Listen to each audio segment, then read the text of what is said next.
So here is one of the graphs that I prepare of the analysis that I've done, and I'll go into the details in a moment.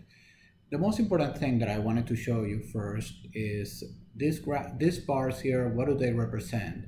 They represent the amount of money or trip per hour. So basically, if it took 30 minutes and it was $10, then it's the equivalent of $20 per hour because it was half an hour and you made $10. So if it would have been an hour, then it would have been $20. Now that's the way we calculate it so that we can have a way to be able to compare on a per hour basis. Now something that I noticed, and again, this is for the Miami market, but it's sorted from highest to lowest. And what you will notice is, for example, the ones that are, there is no real correlation for the different times of the day. As you can see, the lowest one, which is this one, right? Okay, that one was at 9 p.m. And then the highest one, which is this one, you see the blue one, was at 8:22 p.m. And then this one was at 10:29 p.m. So even though the time can make a difference when there is a surge, it's not that different as this information shows. Where a lot of the difference will come is the duration of the trip and how the trip was done. Okay. Now, when we look at Friday, okay, very similar thing. Our highest one was at 7:47 p.m. Second highest one was at 6 p.m. And this one, the third one, was at 10:20 p.m. So time of the day doesn't seem, again, we're talking about Friday and Saturday night. Both of them are starting at 6 p.m. I'm not comparing necessarily morning versus night.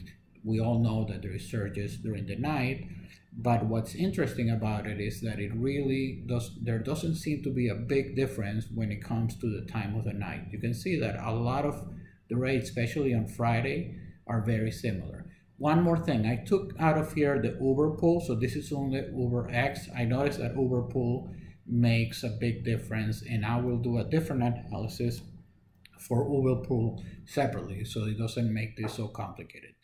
So let's look at the data and try to understand what actually happened, okay? So I just took this data from, the application, what we saw. So as you can see, let's first look at the total numbers, okay? So when I look at my totals, I was out 9.5 hours, okay? With tips, I made $114. That's $12 per trip. I was a little bit disappointed considering that it's on a Friday night, but I did do a couple of trips in the morning and in the afternoon. So maybe, if I take out this one, maybe it makes a little bit of a difference, but won't make much of a difference because if you look at the trip per hour, actually for that morning, it was one of my best trips. If you look at it's very much similar to so mean is really the average. So let's look at the average so that we can understand what this all means. The average in terms of the trip earnings was 589. The median just means how often it was, and we calculate this to see if there was something that threw off completely all the average, and there really wasn't. So for all practical purposes, let's just look at the average, which is easier to understand. 589 was my trip earnings on average. My average trip was about 15 minutes, and the trip per hour rate was 26.51. So you're probably thinking, how come that this is so low compared to these very high numbers?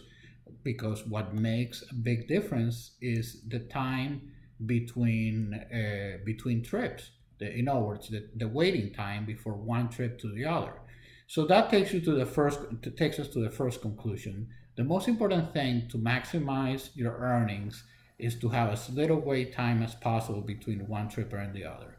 So this may be, common sense, or maybe for most of you who've been doing this for a long time, I haven't told you anything new, but that's what the numbers show. Now, this that I put in pink is because these are numbers that are what we call outliers. So they don't, they are way out of line compared to the average, right? So this one was very low. Why was it very low? What's interesting about it is he made one stop and he was in that stop for almost 10 minutes. So what you definitely want to avoid is have stops that take a long time. If somebody's going to make a stop, if it's not a short stop, you're not, you're better off telling, well, so let me back up. If you have to make a stop based on what the numbers say, you probably want to tell this person, look, I can wait for you 5 minutes. And if he or she doesn't come back in 5 minutes, then I have to leave because somebody else may be calling me for a trip. Because keep in mind, when nobody's calling you, you're not making any money. So you're better off waiting, but you don't want to wait too long. I waited too long and I didn't make much money on that trip. Now you have to weigh all those factors because maybe in terms of your ratings or whatever, in the time of the day, was at 1:30 p.m. in the afternoon, which is kind of a dead hour. So maybe, it wasn't so bad. Now, in this particular one, this is something that probably happens to a lot of you. Very short trip is $50 per hour, but that's an outlier. Makes no sense because there is whenever you do a trip, there is always a base that you have to charge or that Uber charges, even if it's a very short trip. So this is important because these short trips can make, they're on a trip per hour basis, you can make a lot of money. The only thing is then how long do you have to wait for the next trip? Since I was in the downtown midtown area and it was almost 8 p.m., it didn't matter so much for me. By the way, here it's not that I had to wait almost an hour to get another trip, it's that there were Uber pools in between. Saturday is actually better to analyze in terms of how much I had to wait because I didn't do any Uber pool. Which, by the way, this is something that we probably want to talk about separately. Uber pools, based on what I'm seeing, don't seem to be money makers unless you have dead time. Okay, if you have nothing going on in the middle of the day, then Uber pool is fine. But when you have very busy nights, Uber pools are not necessarily very good. How did I arrive to that conclusion? Well, look at my Saturday night. My average without tips was almost $16, and I didn't do any Uber pool. So this is, this is much, much better, almost 50% more than on Friday now. Now, there could be a lot of other factors, but this is a major factor because it was clearly a difference was that. Now, something that is interesting is in this particular trip, again, very short trip, and on a per trip per hour, it throws off the numbers, very similar to what we saw up here, right? With the at 7:47 p.m. with a $50 number. This one here, this is an interesting one. This was a very long trip, and I was very happy because oh my God, this is a very long trip. The problem with this trip is it took me half an hour and then it took me half an hour to find another trip, which on a Saturday night at 11 p.m. is not good because I was so far away from any place where anything was going on that, sometimes long trips are good, sometimes they are not so good. Depends where they are, where you're going. Homestead is like in the middle of nowhere. It's almost like the Everglades. So I had to drive very quickly to Coral Gables, which I knew was the place south where I could get, a lot of trips. By the way, something that I realized, a big difference between Friday and Saturdays. Saturday, I was letting the system tell me where to go. So, wherever the Uber app, say more opportunities, finding trips, wherever it would send me, that's where I would go. And I would put my destination, which was home, around 1 o'clock in the morning, and the system works really well. So, I would like to hear in your comments area if you guys agree, but this is very, very interesting. So then when we sort, which is what we did in the graph, again, there is not, when you sort it from highest to lowest, and let's take out the first one because it's an outlier, there doesn't seem to be much of a difference between the time of the night and the different places in Miami. I mean, here you can see there are very, very different places in Miami.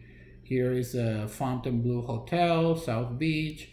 I may do a whole analysis when I have more information about South Beach and Fontainebleau Hotel. I felt yesterday, this was on Friday. Friday I spent a lot of time in South Beach and Miami Beach. On Saturday, not so much. I spent more time in Brickell and more time in Coral Gables, Wynwood, Coral Gables to the Havana, and it seems that things went better. I think when you're in traffic and where you're waiting, it doesn't seem to be making a lot of money. So anyway, this is first of many, many videos that I'm gonna do on different ways to make more money.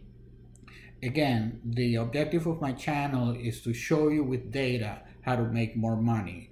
It's not going to be based on, qualitative or feelings or experience. There is many videos that can show that. Mine is going to be more quantitative, and if I find something that will allow you to make more money, then I'm going to show it with data and what actually happened when I tried it. Thank you very much. I hope that you subscribe to my channel so that you can watch a lot of the videos that I'm going to be posting. But most importantly, I want to hear your comments and suggestions on more videos.